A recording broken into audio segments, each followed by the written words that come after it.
നമസ്കാരം. പത്തനാപുരം മണ്ഡലത്തിൽ ഗണേഷ് കുമാർ MLA ജനങ്ങളോട് വിവേചനം കാണിക്കുന്നു എന്ന് പറഞ്ഞാൽ ആരും വിശ്വസിക്കുകയില്ല. ഒരു തെളിവ് സഹിതം നിങ്ങളുടെ മുന്നിലേക്ക് ഒരു കഥ പറയുകയാണ്.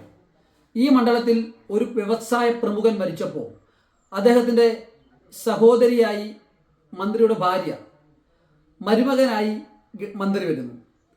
പിന്നീട് ആ ഇന്തോനേഷ്യക്കാരനായ പ്രവാസിയുടെ പിതാവ് മരിക്കുമ്പോൾ മകളായി ഭാര്യ വരുന്നു, മരുമകനായി മന്ത്രി വരുന്നു. ആ രണ്ട് ശവസംസ്കാരത്തിലും പൂർണ്ണ സമയവും മന്ത്രിയും മന്ത്രിയുടെ ഭാര്യയുടെ പ്രസൻസ് ഉണ്ടായിരുന്നു. ഇവരുടെ ഇടപെടലുകൾ ഉണ്ടായിരുന്നു. എല്ലാ കാര്യങ്ങൾക്കും അവർ നേരിട്ട് നിന്ന് എല്ലാ കാര്യങ്ങളും നടത്തിക്കൊടുത്തു.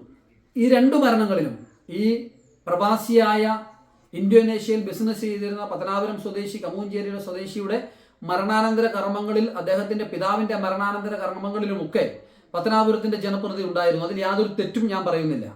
പക്ഷേ ഇതേ മണ്ഡലത്തിൽ കഴിഞ്ഞ ദിവസം 4 ദിവസം മുമ്പ് ഒരു പട്ടികവർഗ വിഭാഗത്തിലുള്ള ഒരു പെൺകുട്ടി ആത്മഹത്യ ചെയ്യുകയുണ്ടായി.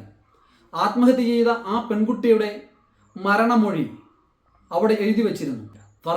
ഭർത്തൃമാതാവും തന്നെ ശാരീരികമായി ഉപദ്രവിക്കുന്നു എന്ന് പറഞ്ഞ് ഗാർഹിക പീഡനത്തിന് നിരവധി പരാതികൾ പുനലൂർ പോലീസ് സ്റ്റേഷനിലും നേരത്തെ താമസിച്ചിരുന്നു ആര്യങ്കാവ് പരിധിയിലുണ്ടായിരുന്ന തെന്മല പോലീസ് സ്റ്റേഷനിലും ഒക്കെ കൊടുത്തിരുന്നു.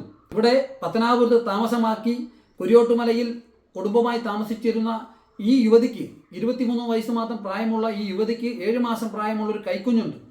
ഈ കൈക്കുഞ്ഞുമായി താമസിക്കുന്ന വീടിൻ്റെ അവസ്ഥ നിങ്ങൾ കണ്ടു നോക്കൂ. വീടിൻ്റെ അവസ്ഥ നിങ്ങളൊന്ന് കണ്ടു നോക്കൂ. ഈ വീടിൻ്റെ കുത്തനെ കിടക്കുന്ന സ്ഥലത്താണ് ഇതിനെ മറവ് ചെയ്യേണ്ടുന്നത്. എങ്ങനെയാണ് അതിൻ്റെ മൃതശരീരം അങ്ങോട്ട് കൊണ്ടുപോകുന്നതിനുള്ള ബുദ്ധിമുട്ടെന്ന് നിങ്ങൾ ഈ വീഡിയോയിലൂടെ കണ്ടു നോക്കുമ്പോൾ മനസ്സിലാകും. ഇവിടെ പൊതു ശ്മശാനമില്ല എന്നുള്ളൊരു കാര്യം ഇതിനു മുമ്പ് തന്നെ പലതവണ ആവർത്തിച്ചു കഴിഞ്ഞതാണ്. അതിൻ്റെ കാര്യമല്ല, ഈ പട്ടികവർഗത്തിലുള്ള ഒരു പെൺകുട്ടിക്ക് ഒരു ദാരുണമായ അന്ത്യമുണ്ടായിട്ട്, ആ പെൺകുട്ടി ആത്മഹത്യ ചെയ്തിട്ട്, ആ പെൺകുട്ടിയുടെ ആത്മഹത്യാ കുറിപ്പുണ്ടായിട്ട് ആ ഭർത്താവിനെതിരെ കേസെടുത്തിട്ടുണ്ടോ? ആ ഭർത്താവിനെ പിടിച്ചിട്ടുണ്ടോ? ഭർത്തൃമാതാവിനെ പിടിച്ചിട്ടുണ്ടോ? ഭർത്തൃമാതാവ് എവിടെയാണ് ഇതുവരെ പോലീസ് അന്വേഷിച്ച് പോയിട്ടുണ്ടോ? അപ്പോൾ സാധാരണക്കാരായിട്ടുള്ള ആളുകളോടുള്ള സമീപനം എന്താണെന്ന് ഇതിൽ നിന്ന് നിങ്ങൾ മനസ്സിലാക്കണം. ഇവിടെ ഇതുപോലെയാണ് പല വിഷയങ്ങളിലും സാധാരണക്കാരായിട്ടുള്ള ആളുകളുടെ അടിസ്ഥാനപരമായിട്ടുള്ള വിഷയങ്ങളിൽ ഞങ്ങളുടെ ജനപ്രതിനിധി എത്താറില്ല എന്നുള്ളതാണ്. ഇത് ഈ നാട്ടിലെ ജനങ്ങളോട് ചോദിച്ചാൽ മനസ്സിലാവും. മുതലാളിമാർക്കും സമ്പന്നരായിട്ടുള്ള ആളുകൾക്കും കുടുംബമഹിമയുള്ള ആളുകൾക്കും ഗണേഷ് കുമാർ കൈയകലത്തുണ്ടായിരിക്കാം. പാവപ്പെട്ട സാധാരണക്കാരനായ വിഷയങ്ങൾ MLA ഇല്ല എന്നുള്ള വസ്തുതയാണ് ഈ വീഡിയോയിലൂടെ പുറത്തു പറയാൻ ആഗ്രഹിക്കുന്നത്.